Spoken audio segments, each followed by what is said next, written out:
Alhamdulillah pada kesempatan kali ini saya mendapatkan izin dari Habib Lutfi untuk menyampaikan beberapa pesan dari Maulana, dari Romo Kiai Maimun Zubair. Karena kebetulan satu hari sebelum beliau berangkat haji, kami dipanggil, entah ada apa, tiba-tiba Gus Kamil menelpon saya. Saya diminta untuk sholat di Hotel Grand Melia pukul 8 malam, tapi saya sampai Grand Melia ternyata beliau sudah jalan menuju Hotel Dharma Wangsa makan malam. Ternyata di sana beliau makan malam dan alhamdulillah tidak seperti biasanya. Beliau itu biasanya sisa makanan yang beliau dilarang untuk dimakan para santri-santrinya. Tapi pada malam itu saya minta khusus sisa makanannya saya minta diberikan sama beliau. Setelah itu selama 1,5 jam saya dipanggil, diminta menghadap lagi di Hotel Grand Melia dan memesankan 7 pesan. Tapi yang akan saya sampaikan pada malam hari ini hanya 2, karena yang 5 sifatnya masih, yang 2 sifatnya pribadi, yang 2 pesan kepada Pak Jokowi, dan yang 1 saya akan sampaikan nanti pada saat yang tepat. Pesan yang pertama beliau, sambil beliau juga saya melihat memegang tangan saya, dan beliau mengeluarkan air mata, saya tahu persis, waktu menyampaikan ini pesan khusus buat kita semua, aktivis Nahdlatul Ulama, aktivis NU di semua tingkatan, untuk tidak boleh dan tidak mau diadu domba dengan Ahlul Bait. Para aktivis Nahdlatul Ulama tidak boleh terpancing apapun dan bermusuhan dengan Ahlul Bait.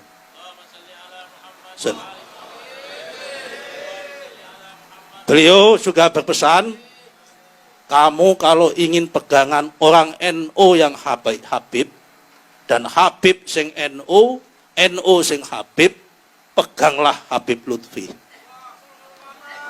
Karena Habib Lutfi ini ulama Habib sing Jawa, tur wong Jawa sing paham Habib. Saya tidak tahu maknanya beliau, tetapi saya memaknai begitu beliau wafat, ini adalah tongkat estafeta bahwa imam kita kali ini, kalau ada pesan-pesan dari beliau, kita nanti larinya, kita tanya kepada Al-Mukarram Maulana Habib Lutfi. Jadi intinya yang pertama, kita tidak boleh diadu domba sama Habaib, sama NU.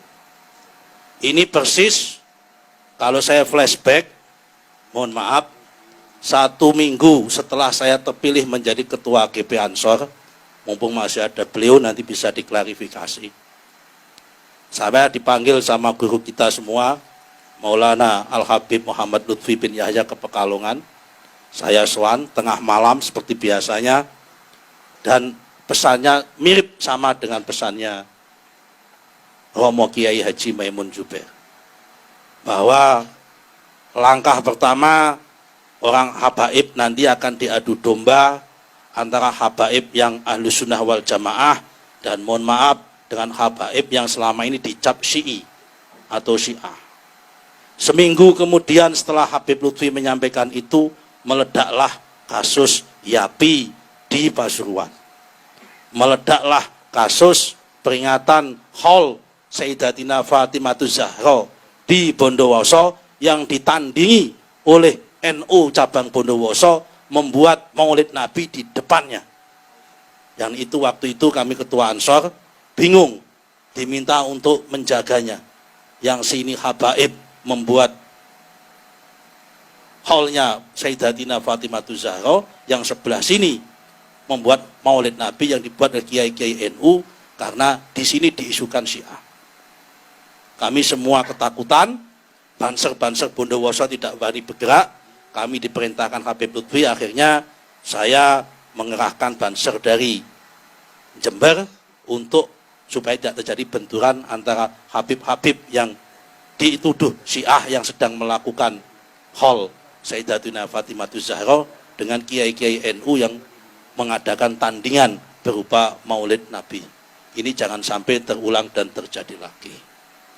Pesan yang kedua adalah sambil bercerita tentang Mbah Wahab, karena ini tak buka rahasia, yang pertama kali membuat reinkarnasi lagu Yalal Waton Yalal Waton adalah Mbah Maimun Zubair. Tanggal 11 Agustus tahun 2011 kami dari PPGP Ansor kebetulan melaksanakan dan melakukan halakoh ulama muda di Tambak Beras Jombang, dan Mbah Maimun menjadi pembicara. Bila malam-malam seperti ini sekitar jam-jam 8 didampingi sama putranya beliau Gus Gofur, saya sama saya di atas panggung, beliau kembali menyanyikan lagu yang waktu itu masih asing di telinga kami tapi menyentuh di hati, yaitu Yalal Waton Hubbul Waton Minal Iman, Inhadu Ahlal Waton, yang oleh anak-anak Ansor sekarang yang nakal-nakal sering diplesetkan, bukan Yalal Waton tapi Yalal Waton Hubbul Waton Minal Iman. Beliau pesan bahwa NU harus nasionalis, NU harus nasional, dan Indonesia harus NU. Artinya apa? NU religius harus berbasis nasionalis, dan Indonesia yang nasional ini berbasis religius, dan itu religinya adalah NU. Kenapa NU harus nasionalis? Karena beliau mengatakan sambil mengutip tafsirnya Syed Muhammad Ramadan Buti pada malam hari itu, bahwa kebangkitan peradaban Islam akan muncul dari Indonesia. Sekali lagi, kebangkitan peradaban Islam akan muncul dan datang dari Indonesia. Sambil mengutip sebuah ayat yang sering dikutip oleh beliau, dan itu tafsirnya Syed Muhammad Ramadan Al-Buti. Menurut beliau, bahwa peradaban Islam ini mengalami 7 fase, dan nanti puncaknya adalah fasenya di Indonesia. Fase pertama adalah fase Muhammadun, pada zaman Nabi Muhammad. Muhammadun Rasulullah. Yang kedua adalah fase sahabat 4, walladzina ma'ahu, kata beliau. Fase ketiga adalah asyidda'u 'alal kufar, itu adalah Bani Umayyah. Fase keempat adalah ruhama'u bainahum, itu adalah Bani Abbasiyah. Fase kelima adalah fase kaum sufi sama kaum intelektual pada masa itu, Ibnu Rus, Ibnu Sina dan sebagainya. Tarakum ruk'an sujjatan yabtaguna fadlan minallahi wa ridwana, itu fase itu. Fase keenam adalah fase Turki Utsmani. Kenapa pakai Turki Utsmani? Lewat apa? Lewat simahum fi wujuhim min atharis sujud.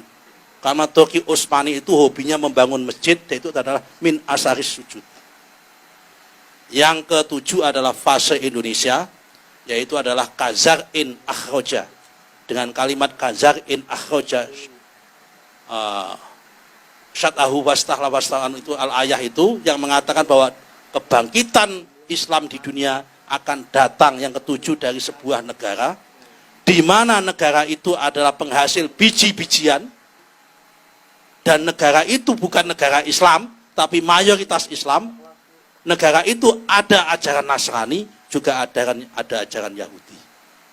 Itu dimaknai oleh Syed Ramadan Buti dan dikutip berkali-kali oleh Mbah Maimun adalah Indonesia. Karena itu NU harus menjadi kekuatan nasionalis di Indonesia. Dan ditutup sama pesannya beliau, Pak Ilmi Faisal, mohon maaf, karena NU harus nasionalis, saya pesan sama kamu Nusron, kamu jangan keluar dari Golkar.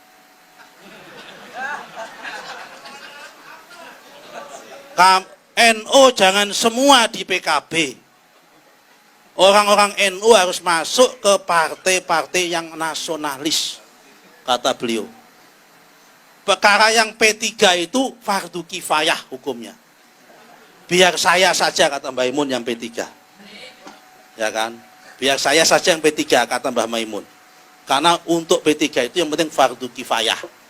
Tidak boleh mati P3 itu, tapi jangan sampai besar.